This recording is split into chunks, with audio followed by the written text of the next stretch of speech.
former WBC Cruiserweight champion, podcast host, comedian, and MC, introducing our next guest onto the official Young Hunger podcast, Mr Tommy McCarthy.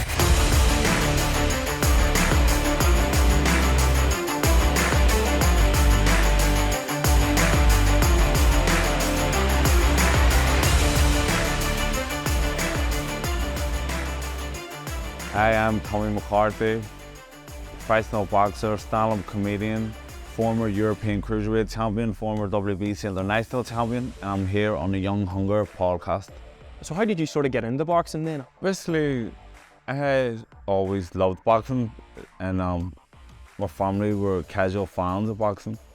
I don't have any brothers or sisters or anything, so the cliche story is I followed my big brother at the gym. But I don't have any brothers who boxed. I'm the oldest grandchild on my father's side, so didn't have any big cousins or anything to box. And I was always big for my age, and I always used to say to my daddy, "Let me go boxing." He was going, "No, you're too big. You'll be fighting fellas who are too old for you." Yeah. Because he didn't know whether it goes in age and weight. He thought it was just weight, and then he started working with a guy called Shamey Deeds, who was a coach in Aldertonga. Mm-hmm. And he got me one night and he says, "You're Tom's kid?" He says, "Oh." He says, "Do you want to come to the boxing club tomorrow night? I give you a lift." So he gave me a lift the next day, and I was in it. Just from the first night I got there, I just loved it. Yeah. What age were you? You were like 12? I was 11 going on 12, so just before I turned. I just started first year, so yeah. Say it was like maybe October. And when did you turn pro? Because you had a good amateur career. Yeah, I turned pro in 2014, and I was just coming off the back of that year, 2013. I'd got to the quarterfinals of the European Championships and the quarterfinals of the World Championships. So at the end of the year, I was number 9 in the world for my weight. When did you sort of know that, like, right, I'm going to do this full time, like boxing's for me? That's such it might sound like unbelievable, but from the first day, in the club, I went, "This is it. I'm gonna do this. I want to do this for forever." And then sort of you were WBC International, champion. Yeah. So you're fighting then. When's your next sort of big? I'm not sure. You know, I'm sure you may have seen it. The viewers might have seen it. I was meant to be fighting for the world title, WBA world title, this month, but it all collapsed at the last minute. So my manager's just trying to work on something big again. But just the way the pro game is, there's so much politics, there's so many hurdles you have to get over before the fight's actually on. So yeah. So see, when you're fighting on the night, people only see the finished product. People don't see the weeks and weeks of hard work leading up to that, or maybe even say you have a defeat. How do you sort of cope with that mentally? Is there anything you do?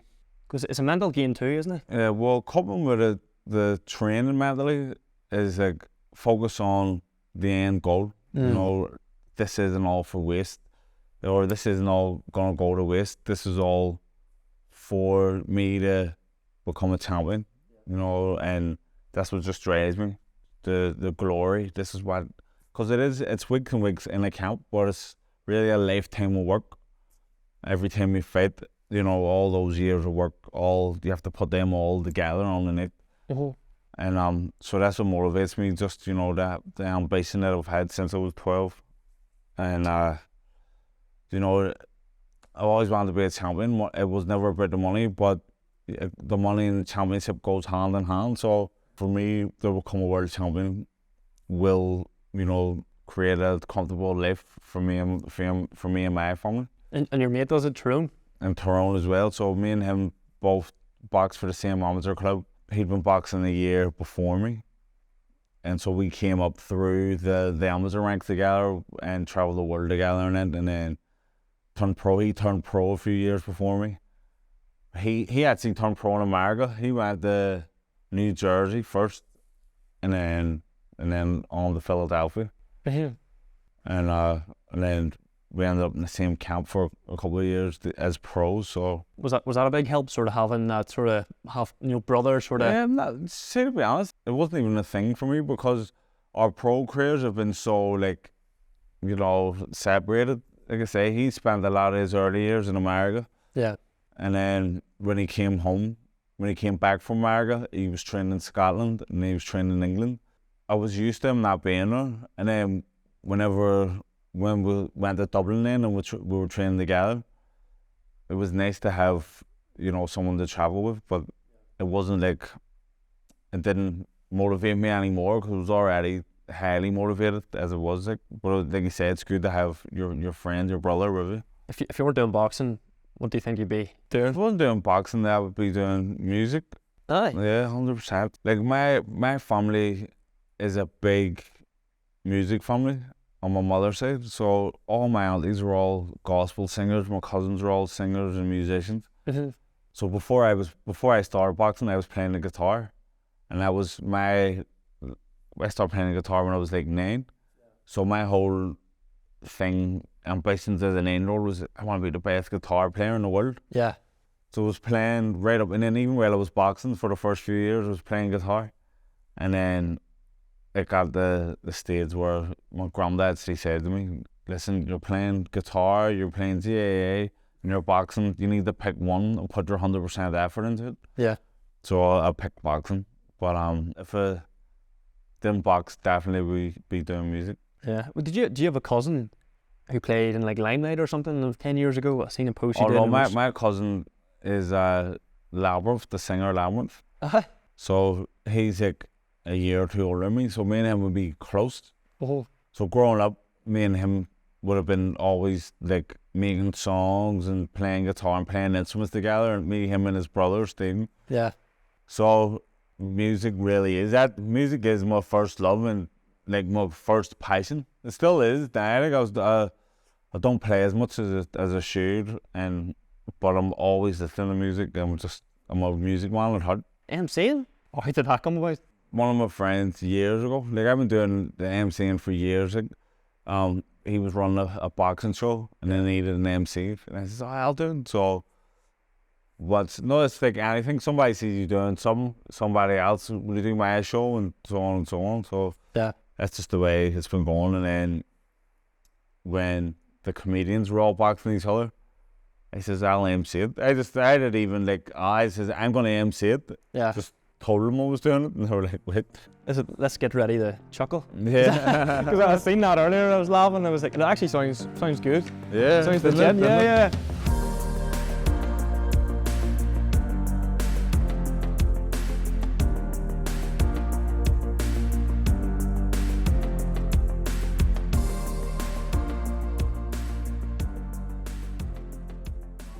You guys you and Tyrone do your own podcast? Mm-hmm. Yeah, with Game Wide. Mm-hmm. How did that come about? How do you go from boxing to podcasting? Everyone's doing a podcast, so we're like, we may as well do it. Tyrone is a big podcast listener. Yeah. I'm not. So he's been saying for ages. He's actually been saying for about a year or two, we need to do a podcast. And I'm going, what the fuck's a podcast? And then he phoned me one day and he was like, I thought we were going to do this podcast. You're a tire kicker. And I read, do you know what, we'll get it sorted. So I says to Paddy McDonald, asked him how you go about doing it. And then he was the first guest, and it's just been rolling every week. We've been putting them out. And cause you've had like Liam McCord, Tom Smith, or Jamie Conlon, loads of boys. Yeah. How do you go about getting it? Well, through boxing, I would say me and Tyrone are both boxed at a high level. So we've got you meet people from all different walks of life. So we've got a good network of people who we've met and friends and associates. So Jamie Collins, Tyrone McKenna's manager. Oh. And Jamie used to box as well. And we would have boxed, he's a wee bit older than us, but we would have boxed with Michael. But Jamie would have been, like the senior boxer when we were kids who, we would have been on the scene. Liam McCord, she was getting trained in her stand-up by a friend of mine, Ray Kinley. So it just mattered, through a mutual friend. Tom Smith was one really, I sent him a message on Instagram, and then he was like, yeah, give me his number. So we were texting, Yeah. and then the Queen Dad on the day was meant to come and record it, but something else happened where I can't remember what it was, but we had to cancel and try and reschedule. Yeah. It was when he probably thinks it's because the Queen Dad and we're rescheduled. But I said, sorry, Tom, we can't do it. Can we reschedule for another date? And he never got back to me. But then Tyrone texted him maybe about a month later, and it was like, yes, so the reschedule, and he come on, and it was brilliant. It was a great episode. I seen it actually. It was very good. Who was sort of your most sort of like your own sort of personal favourite? My own favourite episode has been John Connors, the actor from Dublin. How come? What was sort of? Well, John, I know John, how we got him as well. I boxed with him when we were kids. But the way he sets the scene, like he was telling stories about growing up, about his life, and he was literally, like, he can put you there. Like, he's just a brilliant storyteller. Yeah. And it was so interesting. And he doesn't leave out any detail, about what was going on. So storyteller. It was great. I loved it. You're in Down the Road. Is it your first live podcast? Yeah. In the Devonish. Yeah. That's pretty ballsy, like. I don't know. What happened there was, so me and Tony have been, just pushing the podcast and working away at it, and the Devonish phoned me and says, how do you feel about doing Whiskey and White live? Yeah. I says, jeez, I don't know if we're ready for it. Like, we're only started. I mean, let me talk to Tyrone and see what he says. But I was buzzing for it, and Tyrone was like, I don't know, the same as the way I was feeling. I don't know if we're ready. We're only newcomers. It's fuck it, we'll just roll the dice and see how it goes. Yeah. So we'll get back to it. Down and he says, yeah, we'll do it. But they wanted to put it in a small room that they have. I was saying, look, this is the ideas we have, well, this one and that one, and blah, blah, blah. And I went, well, if this is what you're thinking, we'll have to do it in a ballroom. Yeah. And he says, yeah, well, we only want the ballroom, we don't want that small room. So they were like, look, we won't pick a room, we'll see how the tickets go. If the tickets go well, we'll go in the ballroom, and then the tickets sold out, so it's brilliant. Yeah, because I remember you saying I was meant to go, and then had to cancel last minute, but that was something I wanted to ask you. That was only like, what, the end of March? Yeah. Yeah. I also seen something, and I was like, no way, because I seen you before I knew who you were as a professional boxer. And the next thing you know, I seen you on stage doing like a stand-up gig. How did that come about? Like, sort of going from boxing to and then the comedy? stand-up? Yeah. After I lost to Chris Bill Smith, I went on Sean Haggerty's podcast, really just to talk about the fight and talk about my boxing career and stuff. And then he said, so is boxing still the ultimate goal, or what do you want to do, or what do you want to be? And I says, I don't want to put a ceiling or a lid on anything. Like, I'm open to all, like, different kind of adventures, I want to try it all. Music, stand-up comedy, acting, you name it, I want to try it. And he said, if you're serious about stand-up, I can get you sorted.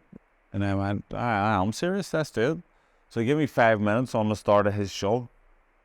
It was up in Cold Island, and how was that? It was brilliant. Yeah. It was packed out in a wee GAA club in Cold Island, and Paddy McDonald was headlining, and Paddy only lives up the road from me, up the street, so not up the street, up the road, and he said, Paddy McDonald's going, he can give you a lift. Yeah. So Paddy picked me up, and we went up, and he was saying to me on the way up, telling me, like, nobody's expecting anything from you, like, if it's shit, don't worry, like, if you get a couple of laughs, happy days, because you're a boxer, and nobody's expecting it to be funny. Yeah. But I was quietly confident that my stuff would be funny. And I said, do you want me to tell you my set now, or do you want to wait and see it and then talk me up? He says, no, I'll watch it and then give you a few pointers. So I got up, done with me 5 minutes, and went back to into the wee backstage thing. And he was like, Tommy, there's not too much more you need to work on there. It was brilliant. Do you want to do it in the field? How many have you done now? Many of you? I lost count. I was counting them before. I was counting them, like a boxing record, and I was going 1-0, 2-0, 3-0. I got to about 10-0, and I was like, then I started getting gigs. Some of them were like 2 in one day. Yeah. So I just started losing count. But I don't know, I can't even. Because I sort of seen you eat now, and I thought, flip. How many have you done? I don't know what I'm at now. I would say I'm up the. I'd probably be in the 40s, I'd say. I'm not sure. I've been doing loads. But Paddy then got me to do the field, which is a big deal. And especially in West Belfast. So that was my 3rd gig, was in the field. And then when you're doing these shows, there's other comics on the bill. So they're like, when you do, all comics are running different comedy nights all around the place. Like, will you do my show? Will you do my show? So it's just been rolling that way. Yeah. See when you're doing the comedy, and you have to, they call your name and you walk out. Is it any way similar to like boxing? Whenever they call your name, is the sort of mentality the sort of same thing? Or well, mentality is different, but my mentality is different, but the whole setup is all very, parallel. Because when you get down there, the DJ's like, so what's your walkout music? Same as when you're going for a fight, they're like, what's your ring walk music? When you get the higher level boxing, you have your own changing room. Yeah. But in the beginning, you're sharing a changing room with people. Oh. So you're at the comedy shows, you're in the backstage where it's like a kitchen or wherever it is. And all the comedians are all there, and everyone's like trying to get in the zone for the show. Some of them have their notes and pacing. Some people are even shadowboxing. So people are getting really nervous, and then they're listening for your name. They get called it. So it's the same as like in the boxing room where, right, you're up next, and everyone's getting in the zone. Mm-hmm. So it is very similar, but it's just I don't get nervous because I know that there's no danger. Like, the worst that could happen is nobody laughs. Yeah. But it's good nearly you can compare that to the fighting. Is in the fighting's more like you're fighting like it's nearly like warrior mentality. Big time. What's next for you? Where are you looking to go, or what's your trajectory in both the boxing and the comedy? Or I'm just gonna just stay ready for anything at all, because the last year has even showed that your life just goes all around the place and you don't have any control over it. Mm-hmm.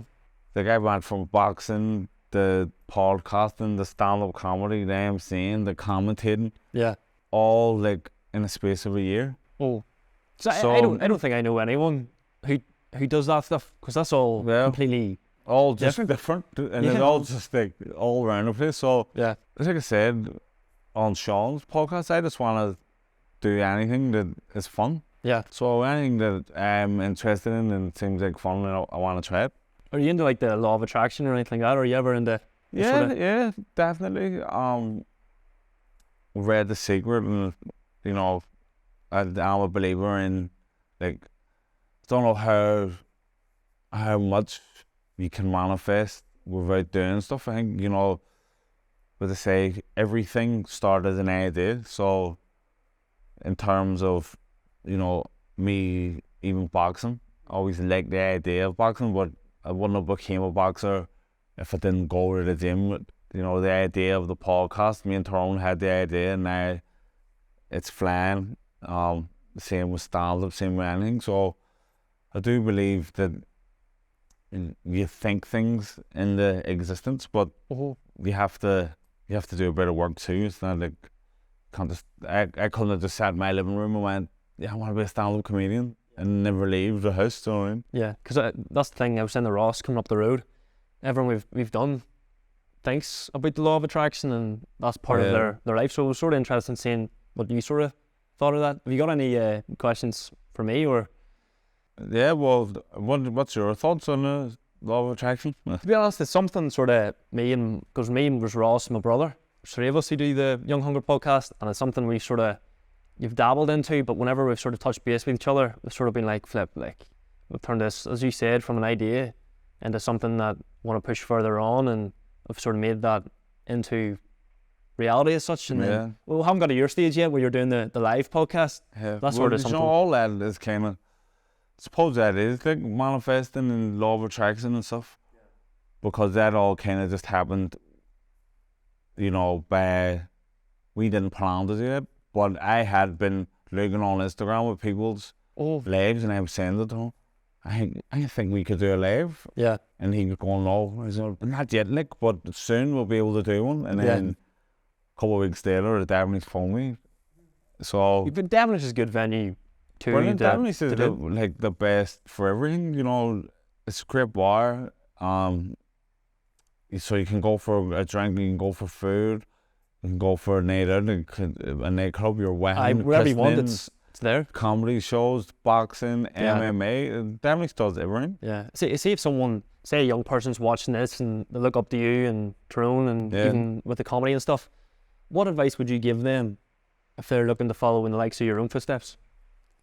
The advice that I would give young people, and not even just young people, all people who want to do something, just do it. Take the chance, roll the dice. A lot of stuff is, you know, people block it because either they're jealous or they could do it, so they don't think anybody else could do it. Yeah. A few years ago, I'd said to my friends, I'm gonna go down and do a wee open night in the stand-up comedy, and I said, I don't know if you should, like, I don't. And then that kind of put me off. But then a few years down the line, I said, fuck it, I'm gonna do it, and then it's flying. Yeah. So just whatever you want to do it. Don't let anybody else get in your ear. Even in boxing, did people say, like, don't do it, or like don't? In boxing, it's like, I always wanted to turn professional, and people were going, don't be going pro, you're stupid, and stay amateur, like the pros and mugs game and all that stuff. Look now where you are. Exactly. So you have to believe in yourself, believe in what you can do, and you know, if you have belief and you match the hard work with it, and a wee bit of luck, you'll get to wherever you want to go. And if someone's looking to find out more about you and about the podcast, about the comedy, where can people find you on the socials? Social media is Tommy Mac 90 on Twitter and Instagram. TikTok is Whiskey and Weight on TikTok, and Whiskey and Weight on YouTube, Spotify, Apple, all streaming platforms. whiskeyandweight.com. That's for all the latest updates and merchandise. I think that's pretty much it. Yeah, that's everything. Thank you so much for your time. Yeah, thanks. I know we're tight for time, but thanks again for sitting down and talk to us. That has been all from the Young Hunger podcast. I hope you guys have took something, and I will catch you guys in the next one.